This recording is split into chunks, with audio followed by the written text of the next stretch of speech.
Recording. Hello, Michael Elliot. Welcome to Passos del Camino, a project about the Camino Santiago, to the Camino Santiago, and it's a pleasure for me to have you here talking with me about the Camino. That's something that we both liked a lot. So thank you so much for helping me for being able to share your stories with me. So, Michael, let's start from the beginning.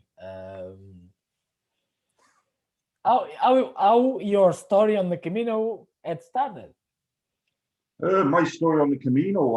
Well, my partner, she did the Camino about 6 years ago, and obviously she walked the last week from Sarria to Santiago with friends. So that kind of put the idea into my head.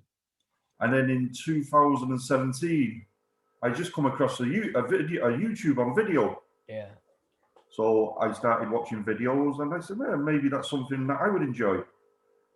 And so I planned it to go in 2018, around September time.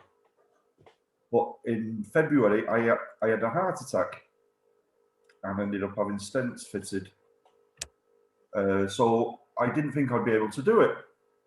But I started training. I started training very, you know, slowly and built up my strength.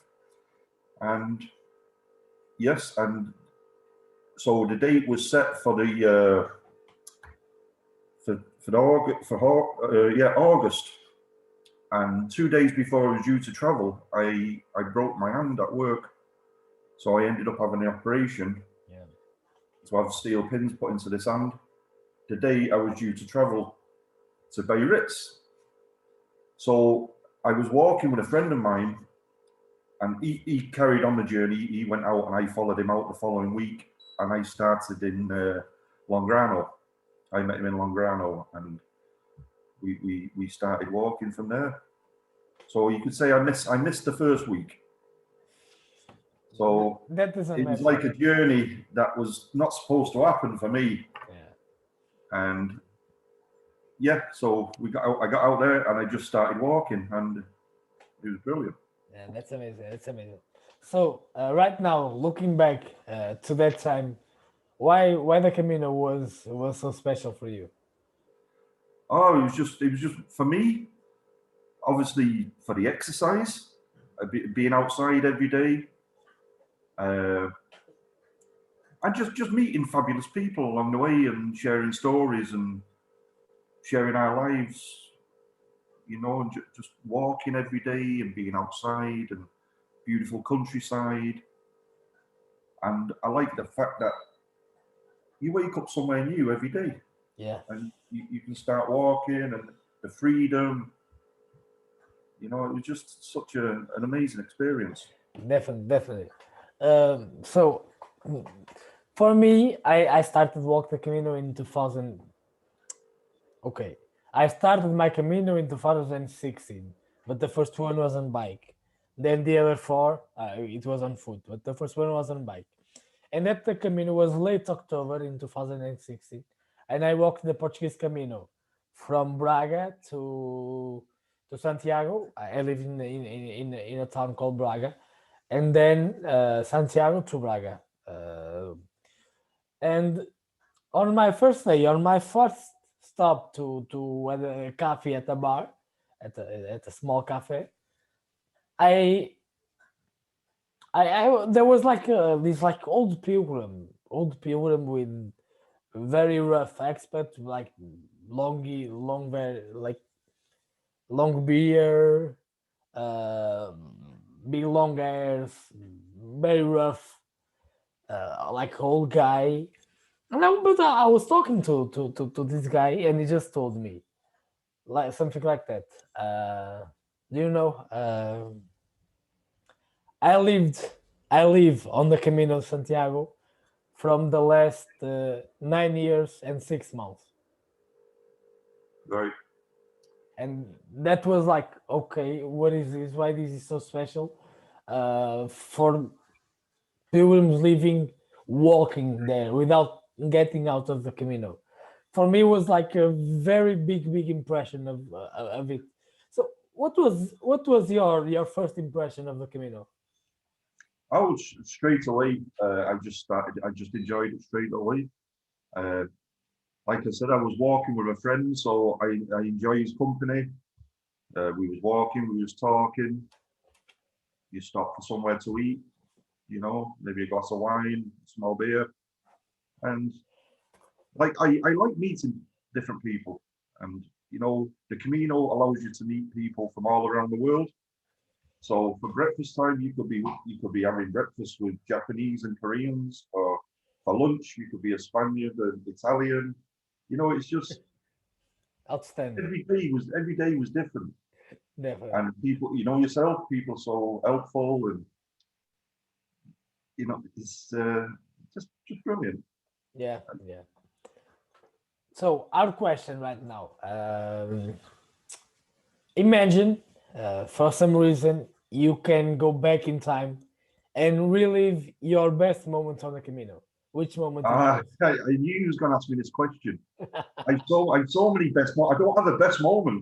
I've so You, many great moments. yeah. Tell us Uh, I, one or two, please. yeah, I can remember walking into Burgos, and it was a very long and it was a hot day, and I was really tired. And we, I booked into when I got there, I booked into the municipal alberg, and as you do, you have a shower, you do your washing, you change your clothes, and I just walked around the city, and it was just such a great city. It was great to be there and to relax. So that was a good moment. Another time we stayed on El Acebo. Yeah. It was on top of the mountain, and it was an amazing hostel we stayed in with a swimming pool. And from there, the views overlooking the mountains, and especially with the sunset, and the other pilgrims, we all shared a meal and a few drinks, and just chatting by in this beautiful surroundings. There were so many. I can remember sitting with my feet in a river in Trabadeo and just having some lunch. It was just there's so many. Every day there was something different. That's amazing. Do you know Yeah. from So like I could go back there tomorrow and do the same walk, and I'd have different experiences.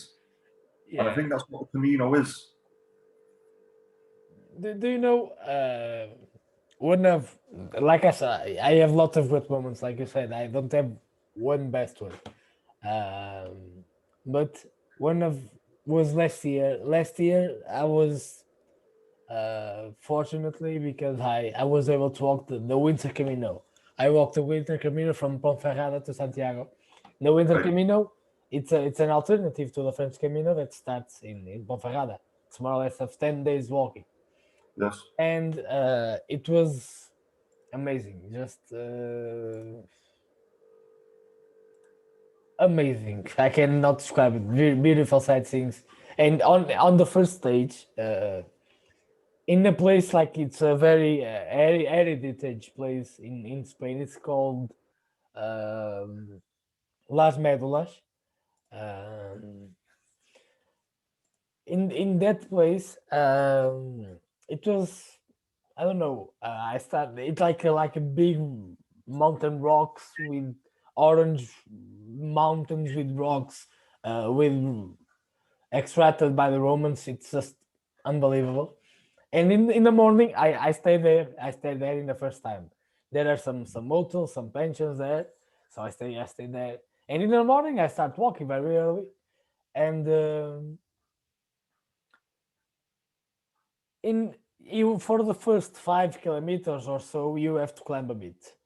But then, just like 50 meters before you go downhill, following the stage, there's like a detour that goes to a place like a mirador, how they call it, like a sightseeing place. Uh, Okay. so I did it. It was like 500 meters.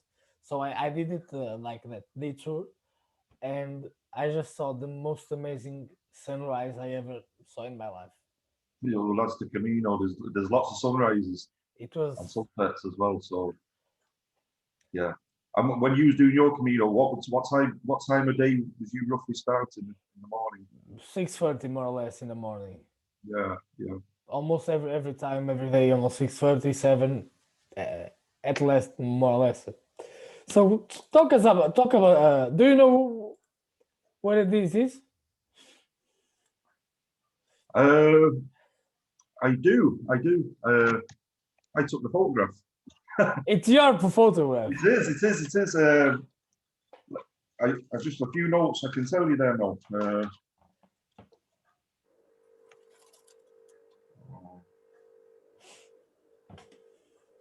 It's just outside Pontevedra. Yeah, it's like the river wood. Yeah, and it was an absolutely It's a, fantastic day's walking because you just walk through woods.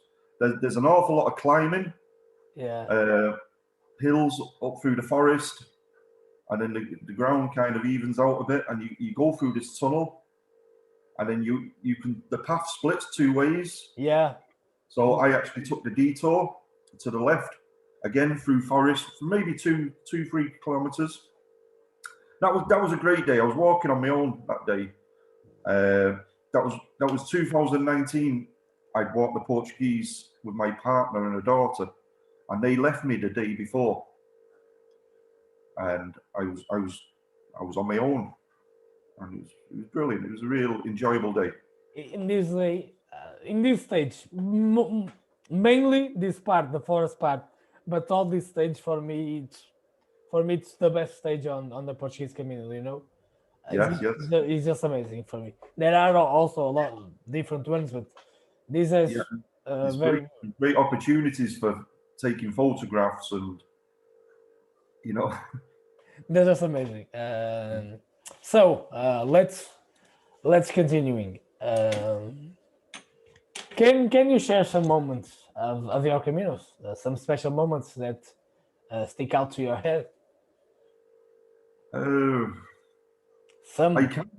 When I started walking in the Française in 2018, I told you I met up with my friend Dan, who'd been walking a week previous to me. So when I started walking with him, you know yourself, when you start the Camino, the first 2 or 3 days are quite tough. You know, the muscles and the feet are sore, but my friend Danny gone through that the week before, so he was a lot stronger and fitter. And we ended up splitting up. We was having breakfast one morning, and he got up and he said, "I'm walking on." I said, "Grand, I'll catch up with you." No, I didn't manage to catch up to him until Porto Marin. Mm. So I started walking on my own, and then I met a guy from Slovenia who was having dinner one evening, and we got talking, and we decided we'd walk together the following day. That was in Famista. I stayed with him the night before in an albergue in Casta Jerez, which I thought that was a beautiful place to stay, Casta Jerez. Uh, so yeah, I started walking with Berta Matteo and a German chap, Bogart from Berlin. So the three of us, we walked together for 5 days, and I came into Lyon, where my partner had flew out to walk a week with me. Mm. So I said goodbye to my two male friends, and then I walked for a week with Marion, which it was again, when she came along, it became a different Camino again. Because I think when you walk on your own, it's a Yeah. Camino because it's all inside here, and and then when you're walking with people, you're talking. So maybe you're not taking in the surrounding and the views, but the time goes a lot faster. And then when I was walking with Marion, again, it became different. So we walked together for a week. Uh, Amazing times, staying in Hospital Vega, walking through Astorga, uh, so many different places and That's amazing. memories. So why you choose to do the Portuguese coastal way? Well, after doing the Francaise in 2018, I was mad to do another Camino, but I couldn't take 4 weeks off work, Yeah, so I was 2 weeks on holidays, so which makes the Portuguese perfect. yeah. Uh, and that was pretty much the decision. And like I say, we've done the Francaise. I'd love to go back and do it again. I will do at some stage. So we picked Portugal and we flew out and we stayed in Porto, which is amazing, an amazing city It is. and beautiful. And I didn't want to leave. I could have stayed just there for 2 weeks. But, and then we started walking on the Sunday morning. It was a beautiful sunny day, and it's a lovely walk out of the city along the river, and then obviously you come down to the coast, the sea. And I've heard many people on different channels say that they're not going to start in Porto. They'd rather start just maybe 15 kilometres because they don't fancy the idea of walking out of the city. And I think that's such a shame because they're missing a great part of the walk. Actually, you may make a good point. Mostly so okay. It's like it's a city area, but it's really beautiful, and many don't think about it and do that and start more ahead, but they should walk it all the way. Yeah, I think they start a little bit further outside because it's easy from the airport Yeah, to get down just down near the coast and start their walk. But I mean that's a personal choice. But I think anybody that goes should start from Porto because they're missing out on an amazing city, beautiful city, food, yeah, drink, people, atmosphere. But again, that's what the Camino is. It's personal to everybody. yeah. We're all different, and yeah, I really enjoyed. I love the countryside of the Francaise. I love the mountains. I love the forests. And everything about it. But the Portuguese, it was a different Camino for me because I love being by the sea and to be walking day after day and having the crashing of the waves and the sand dunes and the boardwalks. And again, yeah, it was fantastic. Yeah, do you know, like you said, it's different for everyone, but is every Camino, if it's the same Camino, it's also always different. I have done it the Portuguese Camino 3 times, and each of it there were some really differences between them. Do you know? Yeah, And the others even more, but most talking about the Portuguese. Uh, the first was on bike, and in doing it on bike, it's not the same. Okay, you can try to feel the same. You may feel about the accents that is on of walking the Camino, but it's not the same. It's different. It's it's less. Let me put it like this way. Uh, you feel like you need to do more. yes, But walking for me, that was the first. The second one, it was my hardest Camino ever. It was my first one on bike, on foot, my first one, and it was that really one I struggled physically with my knees, with the blisters. It was really really bad the first one, mm, but I made it. I made it. That's more important. And then the the first time the Portuguese Camino was the Camino for pilgrims. That will all of these 3 times the Portuguese, it was the Camino where I made more friendships on the Camino, where I connect more with pilgrims. yes. And when you walked, did you walk? Did you set off? Did you start on your own, or did you Yeah, go with friends? I started every time on my own. Yeah. Oh, very good. Uh, Yeah, I started all alone. So on my second Camino, the first one on foot, in Pontevedra, right in Pontevedra. Um, there was a lot of places that were full, so we didn't have a choice, and we had to stay at a hotel. And even in that hotel, uh, there was like just one room, and I decided, what the hell? I'm really so tired. So for this day, just this day, I will stay in hotel. So I entered the hotel, and even that hotel just has one room, €80 for the room. Oh, what the hell? I must relax more. So okay, I was doing the check-in, and like 1 minute later, arrives like this Portuguese couple, asking for the same, asking for a room. So it was like a 4 bedroom. Um, so we shared the room, Yeah, yeah, yeah. and after that, for through 2 or 3 days, we walked together. Um, and then the next one, again in Pontevedra, on a very special story that I have. So I don't know how are you over there in Ireland, but even in Portugal, you are used to our dinner. It's early, like 7, 8, but more 7:30. Yes. Um, and in Spain, they just after 10 or after 9. So in that time, Pontevedra, it was in 2018. I was searching for a place to at 7. I was searching for a place where I can have dinner, but I couldn't find it. I was searching for everywhere.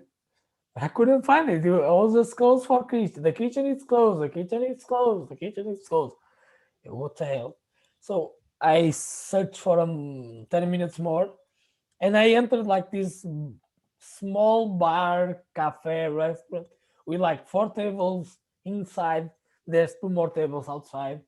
There's nothing over there. I went, and I have like the over there are just the owner and his daughter and nothing more. So I was talking to them, and I they helped me, and they like a quick meal for me with some chips, some some beef, and some and one beer, and that's it. So I was eating that outside, and suddenly, like 5 minutes when I was starting eating, besides behind me appeared like these 3 girls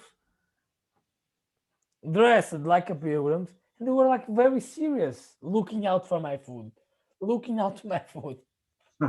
you know, what is going on? Do you have any problems? Oh no. We are pilgrims. We're just trying to find some place to have dinner. So they were from America, from Seattle, and they were looking for dinner also. So I helped them. I talked to the owner. He made it also the same meal, and after that we made friendship. After the dinner, like in that small bar cafe, right in front of it, there was like a brewery for artisanal from like a place with old beer, Yes. like in front of that bar. So after the dinner, we drink some more beers, and then we all called the Camino together. There you go. There you go. It was really special. But then, yeah, but I start all the times alone because I don't know, some my friends they don't want to do, or my girlfriend neither. So I don't know. So it's easy for me. Like I talk Spanish, I talk a bit of English, and I am also volunteering at an albergue on the Portuguese Camino. So I may know some French, German, and Italian. So it's easy for me to connect with pilgrims. Yes. Yeah. So even if I am alone, walking alone, or start alone, it's we are not No, we're never anytime, alone. Right. Right. anytime. I walked one elderly.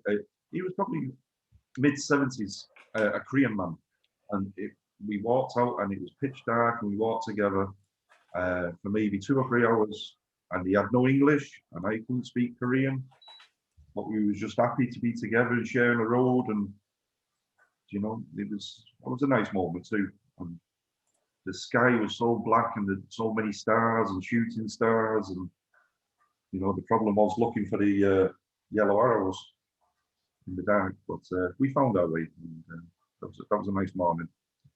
Yeah. So another hard question for you. I have 2 different answers for this question myself. So imagine you have to walk every day the same stage. Which stage you choose?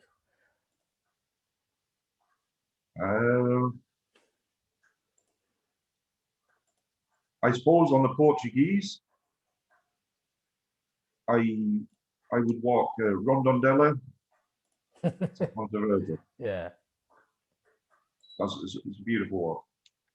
And the Francaise, I have to say O Sobrero. Very nice, very nice. Even though it's hill, I stayed on the top of O Sobrero in the municipal alberg, and it's just such an amazing place to spend the afternoon and the evening, and go to sleep on top of the mountain. Yeah, so that'd be a good walk. That's just amazing. Yeah, so, and I've often thought about, if I do the Francaise or the Portuguese again, would I stay in the same towns because I had a good time there? And if I do, would it be the same? Yeah. I don't know. Or is it better to go to the next town and experience that next town? I'm starting to thinking into my next Camino. I don't know how the pandemic virus goes, but I'm hoping for the same as last year, that in August, when I am able to walk the Camino, I want to do the Camino del Salvador plus the Primitivo again. So the Salvador I didn't know. It will be my first time. The Primitivo I already know. And I wanted to change the stages, to change the times of sleeping. I don't know why, but I just have to see how different can go, and just not to be. It won't be the same Camino as the in 2019. Okay, different persons, different times in my life, but there's a lot to see. There's a lot to live on the Camino. That if you can stay this time in this place, you can stay another time if you are thinking to go back. So yes, yeah. And another one, another beautiful day was.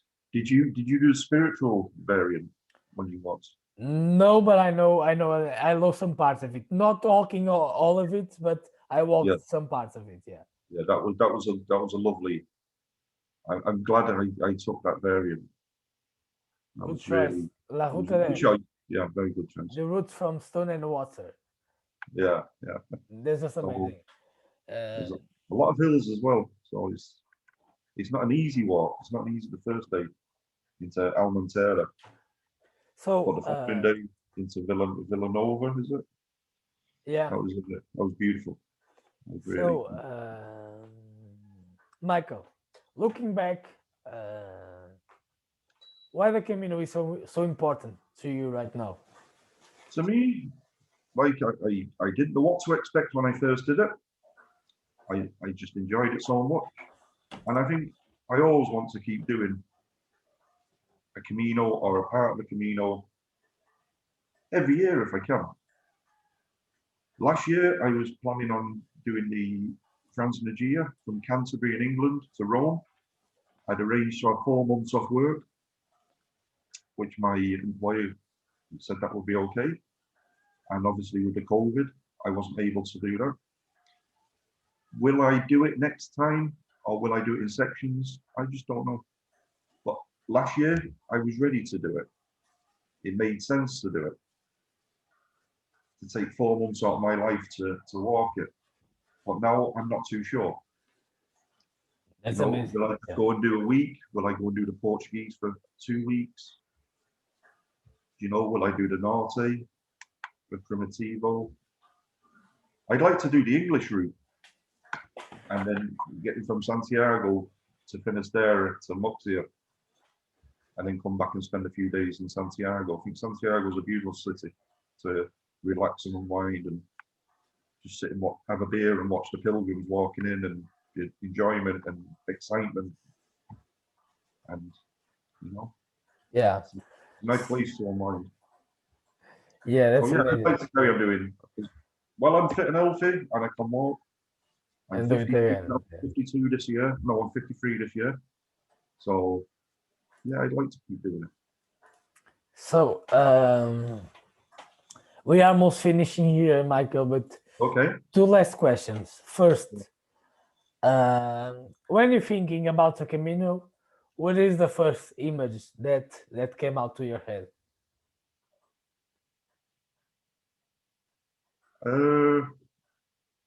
Probably carrying my backpack. But you know, after the first couple of days doing it,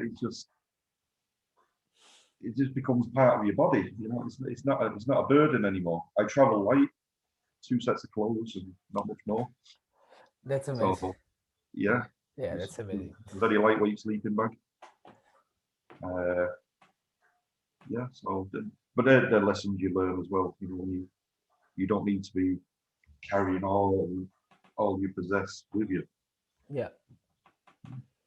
And one of the things I learned about it is even think really well what you want to get and get to the Camino, because even I and you have walked the Camino several times like me, but each time I leave, I put less things on my backpack, but each time I left that things or some things on the Camino too. Right. Yeah. Yeah, it's like when I went to do the Française, I took 2 small stones from my mother's garden back in Manchester, England, and I carried a rosary beads. Now, I'm not religious. I didn't do the walk for religious reasons. I don't believe I'm spiritual. I just want to go for a walk. As we was walking through this forest, it kind of opened up, and my girlfriend, Marion, she says, look at the big iron cross in front of us, which was Cruz de Ferro. And as you know, you leave your stone or your offering, a photograph. And the minute I saw it, I just burst into tears. I just started crying. And I was so upset.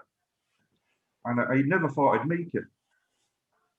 From the initial stages of planning my Camino, to starting training, to having my heart attack, to start training again, to breaking my hand and not being able to go, to be able to get a flight the following week, and a mad rush to Madrid and a bus ride to Longrano. And I think it all just caught up on me. And it just this overwhelming surge of relief. And yeah, that particular day, I didn't actually, I got Cruz de Ferro and Ocebrero mixed up. So I actually thought I would be coming into Cruz de Ferro in about 2 days' time. So as I walked out and the trees parted, there was the cross in front of me. So it was such a shock. I suppose it would be like being struck by lightning. So that was a nice surprise and a nice part of my Camino for me. Yeah. So, Michael, we're almost finishing here, but one last question. So, what can you tell to someone, to a pilgrim that will start their Camino for the first time? Oh, that's a tough question. Well, I suppose is to keep your backpack as light as possible. To have good shoes, but make sure you've done some training, and just take it easy and enjoy the day. And it will happen. You will get through the day. And if you get too tired and you can't make that 30 kilometers to that town that you want to stay in, just stay in the town before it. And the following day, you might be fitter and stronger. You will make that time up, and you'll make the kilometers up. And just enjoy it and let the Camino dictate rather than you dictate and put yourself under pressure and stress. Listen to nature. Enjoy the sunrises. And don't drink too much beer, like me. So, yeah, it's all good. So, Michael, thank you so much for sharing your Caminos with us, with me. It was a pleasure for me to talk to you. Thank you so much for that amazing story that you told us. And I want you to know from now that anything you need, if you want to go back to Portugal, or even if you are near Galicia doing a Camino, please let me know. I'll be glad to approach and to pay you a beer or a glass of wine, whatever. Very Thank you good. so much. You Thank you so too. much. Thank you. Goodbye. Bye.